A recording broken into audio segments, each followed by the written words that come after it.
ഈശോ മിശിഹായ്ക്ക് സ്തുതിയായിരിക്കട്ടെ. Praise be to Jesus. Hallelujah. പ്രിയപ്പെട്ട കാർമൽ റൂഹ മിനിസ്ട്രി സിസ്റ്ററുടെ യൂട്യൂബ് ചാനലിലെ സ്വന്തം കുടുംബാംഗങ്ങളെ, ഇന്ന് ഞങ്ങളുടെ തന്നെ ഒരു സിസ്റ്ററിൻ്റെ ചേട്ടൻ പങ്കുവച്ചത്, ഈ അപ്പച്ചൻ ഒരു പലചരക്കും അതുപോലെ തന്നെ പച്ചക്കറിയൊക്കെയുള്ള ഒരു കട നടത്തുകയാണ്. ഇതിലെ ഓരോ ദിവസവും കിട്ടുന്ന വിറ്റ് കിട്ടുന്ന വരുമാനത്തിൻ്റെ 100 രൂപ മാറ്റിവെക്കും. അങ്ങനെ ഞായറാഴ്ച ഒഴികെ ബാക്കി എല്ലാ ദിവസങ്ങളും മാറ്റിവെക്കും. ഏകദേശം ഒരു 2500-800 രൂപ 3000 രൂപയാക്കി എല്ലാ മാസവും പാവപ്പെട്ട ഏതെങ്കിലും മക്കളെ കണ്ടുപിടിച്ച് ദശാംശം കൊടുക്കും.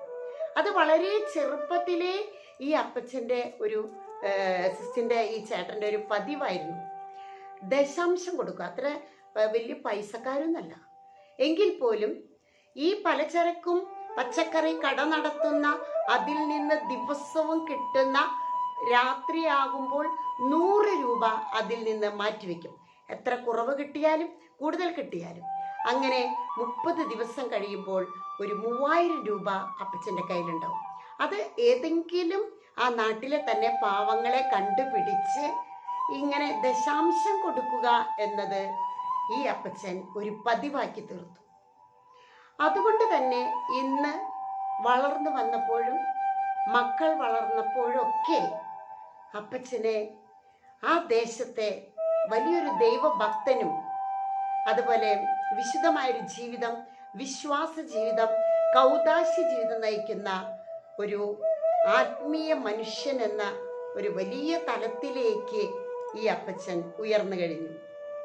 അപ്പോൾ ഉള്ളതിൽ നിന്ന് പാവപ്പെട്ടവർക്ക് നൽകുക, ദശാംശം നൽകുക, അതിലെ പിശുക്ക് കാണിക്കരുതെന്ന് വിശുദ്ധ ബൈബിളിൽ പറയുകയാണ്. ഉള്ളത് മറ്റുള്ളവർക്ക് പങ്കുവെച്ചു കൊടുക്കുക. ഒരിക്കൽ വിശുദ്ധ മദർ തെരേസ കുറെ അരിയുമായിട്ട് ഒരു പാവപ്പെട്ട 4 മക്കളുള്ള ഒരു പാവപ്പെട്ട അമ്മച്ചിയുടെ വീട്ടിലേക്ക് കടന്നു ചെന്നു. അങ്ങനെ ഈ അരിയുടെ കിഴിക്കട്ട് അരി കൊടുക്കുകയാണ് ഈ ചേച്ചിക്ക്. ഈ അമ്മച്ചിയാകട്ടെ 5 മിനിറ്റിനുള്ളിൽ ആ കിഴിക്കട്ടിലെ പകുതി അരി അവിടെ വെച്ച് പകുതി അരി കൊണ്ട് അടുത്ത വീട്ടിലേക്ക് ഓടിപ്പോയി. അപ്പോൾ മദർ തെരേസ ചോദിച്ചു, നീ എവിടേക്കാണ് ഓടിപ്പോയി വരണേ? എന്നേക്കാളും പാവപ്പെട്ടവർ എൻ്റെ പിൻഭാഗത്ത് താമസിക്കുന്നുണ്ട് വീടിൻ്റെ. അതുകൊണ്ട് അമ്മ തന്നതിൻ്റെ പകുതി അവൾക്ക് കൊടുക്കാൻ ഞാൻ ഓടുകയായിരുന്നു. പ്രിയപ്പെട്ടവരെ, പാവപ്പെട്ടവനെ നമ്മൾ ഉള്ളതിൽ നിന്ന് സഹായിക്കുമ്പോൾ കർത്താവ് നമുക്ക് സമൃദ്ധിയുടെ കലവറ തുറന്നു തരും. ആമേൻ. എല്ലാവരും ഈശോ അനുഗ്രഹിക്കട്ടെ. ദാനധർമ്മം പാപങ്ങൾക്ക് ഒരു പരിഹാരമാണ്. ആമേൻ.